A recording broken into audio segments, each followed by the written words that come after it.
Assalamualaikum warahmatullahi wabarakatuh. Kami dari kelompok 8 akan mempresentasikan dari hasil makalah kami yang berjudul analisis komparatif, yaitu akan dibacakan oleh 3 orang, yaitu ada Mbak Raswana, Mbak Berlian Silvana, dan saya sendiri Mauli Alvina. Dan langsung saja kepada yang pertama adalah Mbak Raswana. Dipersilahkan. Yang pertama, saya akan menjelaskan mengenai pengertian analisis komparatif. Analisis komparatif atau biasa disebut dengan analisis perbedaan adalah suatu analisis yang digunakan untuk mengetahui perbedaan antara dua variabel ataupun lebih. Uji statistik yang digunakan untuk menganalisis apakah ada perbedaan antara dua kelompok variabel tergantung dari jenis data yang digunakan. Jenis analisis komparatif dapat dibagi menjadi 2. Yang pertama adalah analisis komparatif untuk 2 variabel dan analisis komparatif untuk lebih dari 2 variabel. Kedua jenis analisis komparatif ini dapat dibedakan lagi dengan sampel berkorelasi atau biasa disebut dengan dependent dan sampel tidak berkorelasi atau biasa disebut dengan independent. Kelompok sampel dikatakan berkorelasi apabila sampel-sampel yang menjadi objek penelitian tidak dapat dipisahkan secara tegas. Kemudian, untuk sampel yang tidak berkorelasi atau biasa disebut dengan independen antara dua kelompok, bila sampel-sampel yang menjadi objek penelitian dapat dipisahkan secara tegas.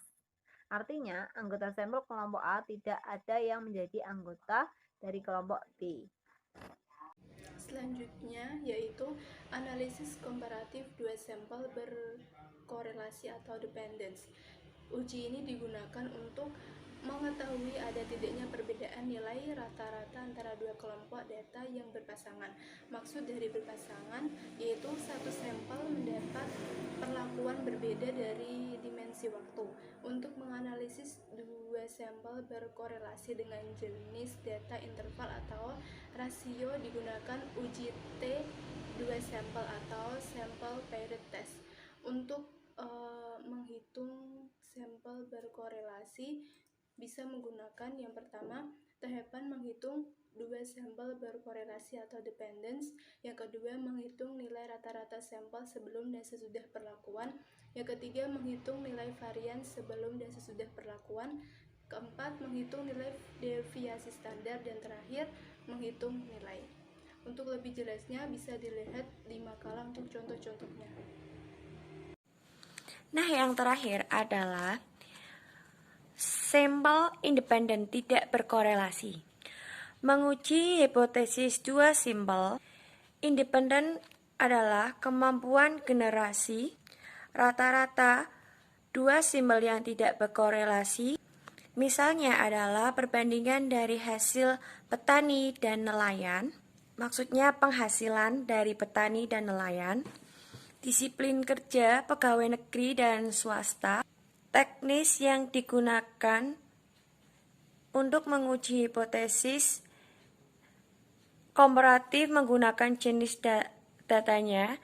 Teknik statistik adalah merupakan teknik statistik parametris yang digunakan untuk menguji komparasi data rasio atau interval, sedangkan statistik komparatif yang dapat digunakan adalah median,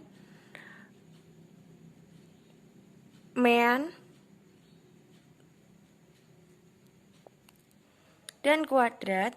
Statistik komparatif digunakan untuk menguji hipotesis bila datanya normal dan ordinal.